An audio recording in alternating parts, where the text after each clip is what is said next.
Welcome to the Smart Business Revolution podcast, where we feature top entrepreneurs, business leaders, and thought leaders and ask them how they built key relationships to get where they are today. Now, let's get started with the show. Have you ever heard anyone say this? When they make a movie about my life, I want to be played by Brad Pitt or George Clooney or Rob Lowe. In my case, that actually happened. Here's the story. Many years ago, when I was working at the White House, a friend who I had worked with in Hollywood called me up. She knew a guy who was working on a new TV pilot about the staff at the White House. She asked if I would mind talking to him about what it was like working at the White House. I said, sure. It turned out the guy was Aaron Sorkin and the TV pilot was for The West Wing. Sorkin had a couple movies called The American President and a few good men under his belt, so I knew exactly who he was. I told him what it was like working at 1600 Pennsylvania, which from my perspective could be pretty mundane. I wasn't all that high on the food chain, so it's not like I was negotiating with the president of Russia on a daily basis, but I told him what I knew and I answered his questions. By the way, in case the Secret Service is reading this, it's not like I was giving away state secrets. I didn't have that high of a security clearance. Of course, The West Wing debuted that fall, and it was a huge hit right off the bat. Pretty soon, Sorkin had a whole host of advisors with serious, high-level White House experience on staff to give him story ideas. He didn't have as many questions for me anymore. Later that fall, I wrote the 1999 Thanksgiving Proclamation.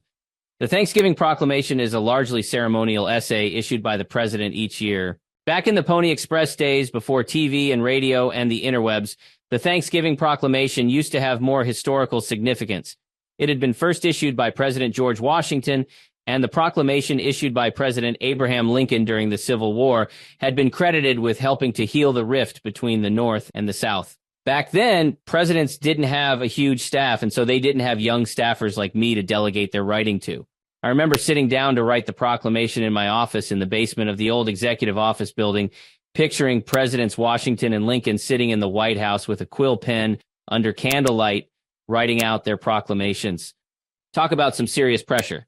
Anyways, I was pretty proud of the end result, so I mailed Sorkin a copy. I kind of forgot about it. The next fall, I turned on the Thanksgiving episode of The West Wing. To my amazement, the writing of the Thanksgiving Proclamation was a key storyline. Throughout the episode, the speechwriters are running around the West Wing talking about how they have to write the Thanksgiving Proclamation.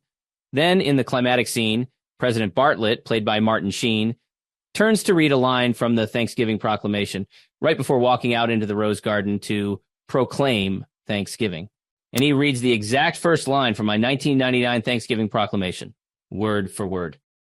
So who was playing the role of the writer who produced the Thanksgiving Proclamation? Rob Lowe. And that's how I got to be played by Rob Lowe on TV. Now, what does this have to do with business? The message here is about opportunities and helpfulness. When my friend asked me if I would talk to Sorkin about what it was like working at the White House, I could have said no. I could have said I'm too busy. I could have gotten in hot water, even if what I told Sorkin was not all that earth-shattering. But I didn't. I decided to be helpful. I didn't know where it would lead, but that didn't matter. I could help someone else out. That was what mattered. It's kind of like that in business. If someone asks you for help, even if it's unrelated to the product or service you're selling, just do it. Be helpful. Be useful. It will pay off in the long run. Thanks for listening to the Smart Business Revolution podcast. We'll see you again next time, and be sure to click subscribe to get future episodes.